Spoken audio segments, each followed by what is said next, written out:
It was 11 p.m. on a cold, rainy night. The kind of night that seemed to silence the world under its weight.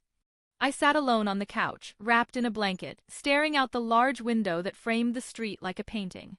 Rain poured in sheets, blurring the glow of the streetlights, and the rhythmic tapping of droplets against the glass was the only sound breaking the stillness. The house felt colder than usual, lonelier somehow, as if it too was remembering. I reached for the mug of tea I had forgotten, now lukewarm, and sighed. Grief has a strange way of lingering, like fog. It lifts just enough to let you breathe, only to settle back down when you least expect it. Then came the knock. 3 soft raps. Not loud. Not frantic. Just there. I froze. No one ever came by this late, especially not on a night like this. My heart gave a slow, heavy thud as I rose and walked cautiously to the door. I hesitated for a second, my hand hovering over the doorknob. Then I opened it. No one stood there. Only the howling wind greeted me, slipping past my legs into the warmth of the house. I stepped outside, scanning the porch and yard, but saw nothing, until I looked down. There, on the doorstep, wrapped tightly in a white woven blanket, lay a newborn baby. A folded note sat on top of the bundle, partially soaked from the rain but still intact.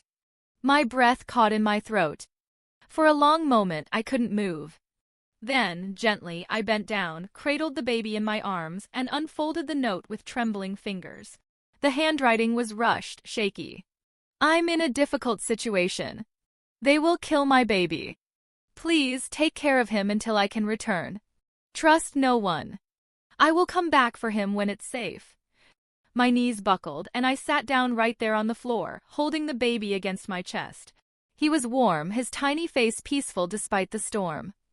His eyes fluttered open, dark and curious, and for a moment I couldn't breathe. He looked just like my son. The son I had lost 4 years ago in a car accident.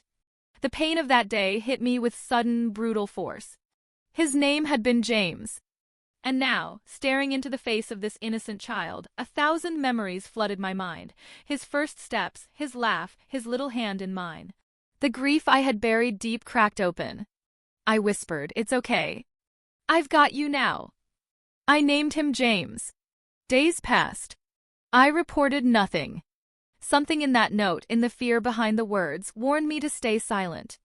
I took time off work, telling friends I needed space. No one asked questions, they were used to my distance. Since my son's death, I had become a ghost of the person I once was. James began to fill the hollow spaces inside me.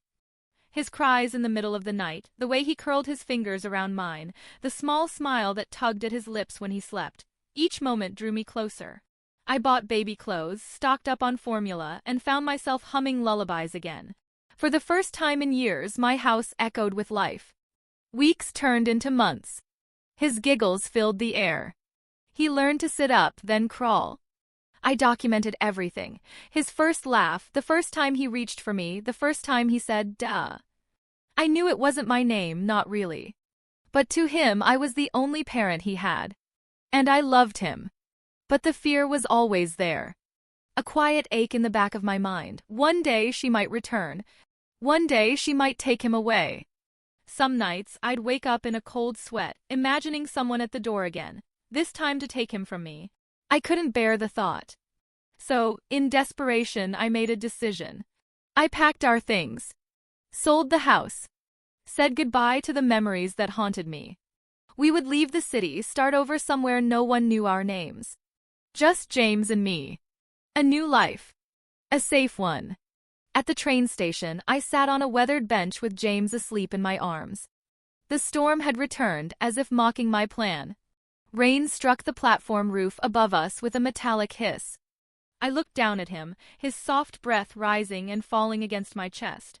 He smiled in his sleep, his little fist curled around my shirt. And I broke. A memory surged, of my son in that same pose, just days before the accident.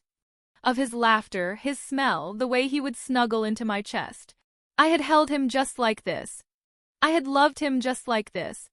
And I had lost him. Now, I was preparing to steal someone else's child, out of fear, out of love, out of grief. I couldn't do it. James deserved to know who he was, where he came from. As much as I loved him, as much as I needed him, I couldn't take that from him.